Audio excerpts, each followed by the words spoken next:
함께 산책 치유의 방법이라는 책을 맡게 된 박준수라고 합니다. 치유의 방법 책은 찰스 앤 프란시스 헌터 부부가 성경을 통해 알게 된 방법들을 치유 사역을 다니면서 경험한 실제 경험을 바탕으로 저술한 책입니다. 부부는 하나님께서 전 세계에 치유의 방법을 가르치라라는 사명을 받고 함께 치유 사역을 다니며 명상, 녹음, 강의 등 다양한 방법으로 치유를 기록하며 하나님의 일하시는 방법을 구체적으로 전달하고 있습니다. 하나님의 말씀은 진리이며 치유는 과거에만 존재하는 것이 아닌 지금도 그리고 미래에도 동일한 은혜이며 특정 사람을 통해서가 아닌 누구든지 예수님의 복음을 의지하고 기도하고 구하는 모든 자에게 주시는 지금도 일어나는 기적이라고 가르칩니다. 저는 기도하고 언젠간 치유되겠지, 이번엔 하나님께서 원하지 않으시는가 보다 하는 마음을 가지고 지나가 버리는 경우가 많았습니다. 치유의 방법에서 말하는 치유하는 여러 가지 방법들이 있습니다. 가장 대표적인 방법은 안수기도는 아픈 곳에 손을 얹어 기도하는 기도로 치유를 강구하는 방법입니다. 기도를 통해 즉시 응답되는 경우도 있지만 그렇지 않을 때도 있습니다. 하나님께서는 특정 행동에 제한되는 분이 아니시며 예수님께서도 다양한 방법으로 치유를 하셨습니다. 한 가지 방법으로 치유하지 않으셨고 요한복음 20장 30절에는 예수께서 제자들 앞에 이 책을 기록되지 않는 다른 표적도 많이 행하셨으나 라고 쓰여 있습니다. 우리가 알지 못하는 다양한 방법으로 하나님께서는 치유해 주십니다. 만약 안수기도를 통해 치유받지 못했다면 다음번에 또 받을 것을 권해야 합니다. 다음번에 새로운 믿음이나 새로운 방법을 더해주실 수 있기 때문입니다. 여러분은 형광등을 스위치로 켜본 적이 있습니까? 그런 적이 있다면 여러분은 누구나 병든 사람을 충분히 치유할 수 있습니다. 비유로 우리가 있는 자리에 그리 멀지 않은 곳에 발전기 혹은 전기를 생산하는 발전소가 있습니다. 전기는 전선을 타고 전력원에서 우리가 있는 조명까지 전달이 됩니다. 발전소에서 생기는 전기를 전등으로 전달되어 빛을 내도록 만드는데 이때 우리는 불이 들어왔다고 합니다. 발전소와 전등 사이에는 스위치, 차단기가 존재하는데 스위치는 전기의 근원에서 목적지까지인 전등까지 가는 흐름을 차단하는 존재입니다. 우리 안에 계신 성령님이 능력의 근원인 발전기 혹은 발전소라면 우리의 손은 스위치이고 치유가 필요한 사람은 전등인 것입니다. 그렇다면 스위치를 켜고 끄는 것은 전적으로 우리에게 달렸습니다. 병든 자에게 손을 얹어 치유할지는 전적으로 우리의 선택입니다. 아직 발전기가 없다면 지금 당장 발전기를 받아야 합니다. 예수님께서 성령으로 세례를 베풀어 주시기를 구하고 두 손을 들고 하나님을 사랑하고 찬양해야 합니다. 말하는 대로 응답되는 것은 반대로도 적용됩니다. 불평, 불만, 안 좋은 일을 예언하는 것도 말하는 대로 이루어집니다. 프란시스가 사는 플로리다에는 매년 10월만 되면 독감이 유행했다고 합니다. 그리고 매년 10월이 되면 구원을 받기도 전이었는데도 그에게는 산을 옮길 만한 믿음이 있었다고 합니다. 그 산은 바로 내 건강이라는 산이었습니다. 10월만 되면 평상시에 아무 문제 없다가도 문제없이 건강한 내 자아를 독감의 희생자로 만들 만큼 믿음이 어김없이 생겼습니다. 입방정 때문에 매년 10월이면 침대에서 보냈습니다. 10월 1일이 되면 의뢰 말하곤 했다고 합니다.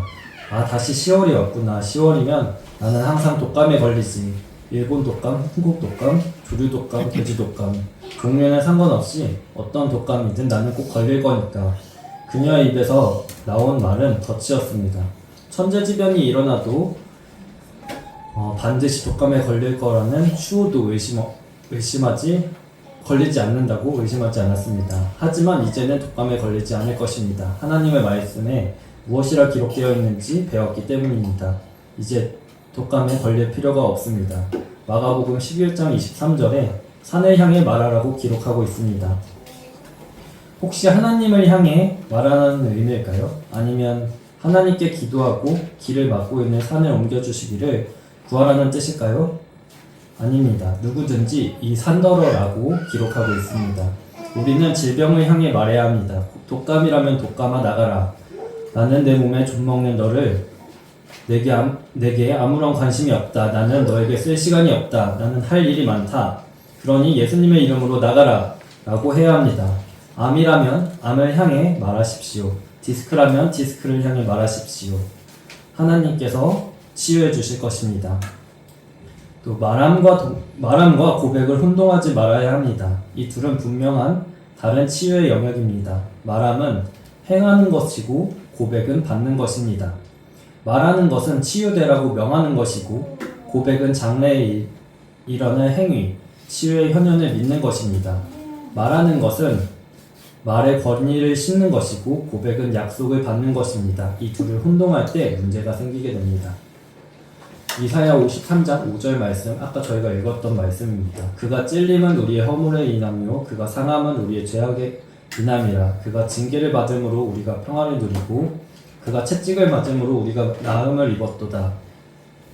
그리스도인들은 이 치유의 방법을 사용할 때 믿음을 실천해야 합니다. 하지만 그와 동시에 분별력이 있어야 합니다. 집회 중에 한 형제가 간질로 발작을 일으키고 쓰러졌습니다. 바닥에 쓰러진 채 입에 거품이 나고 온몸이 뒤틀렸습니다. 그 형제에게 안수하기 위해 달려가는 동안 발작은 더욱더 심해졌고 광포한 수준에 이르렀습니다. 그런데 그 형제의 친구는 그 친구에게 안수하지 마세요. 이 친구는 치유받은 사람입니다. 라고 합니다. 하필 그 자리에는 믿지 않는 사람이 있었습니다. 그 사람은 우리를 보고 저 말을 믿으세요? 라고 물었습니다. 도저히 이해할 수 없는 이 광경에 그 사람의 마음은 완전히 돌아섰습니다. 와, 입에서 거품이 나고 있는데 혀가 말려 숨이 막히지 않도록 누군가 입에 볼펜을 물려야 하는데 온몸이 있는데도 뒤틀리는데 이 사람이 치유를 받았다고 말합니다. 발작이 끝나고 나서 간질이 있는 청년이 말했습니다. 왜 저를 위해 기도하셨어요? 저는 예수님이 채찍에 맞음으로 나음을 받았다고요. 예수님은 사람들의 믿음을 갖게 하시기 위해 병든 자들을 고치셨습니다. 발작을 일으켰던 청년과 그 친구의 의도는 선했을지 모르지만 하지만 불신자가 그 자리에 듣고 있었다는 점을 생각했을 때는 그 말은 지혜롭지 못했습니다. 믿음의 수준이랄 것도 없는 불신자들은 치유를 주장하는 모습에 마음의 문을 닫아버렸습니다. 예수님이 채찍을 맞음으로 치유를 받았다고 말하고 싶으면 신앙과 명철이 최소한 당신과 같은 수준인 사람에게 해야 합니다. 그렇게 할 때 당신의 믿음이 세워집니다. 하지만 불신자에게 치유의 증거가 명백하게 나타나지 않았는데도 치유를 받았다고 말하지 말아야 합니다.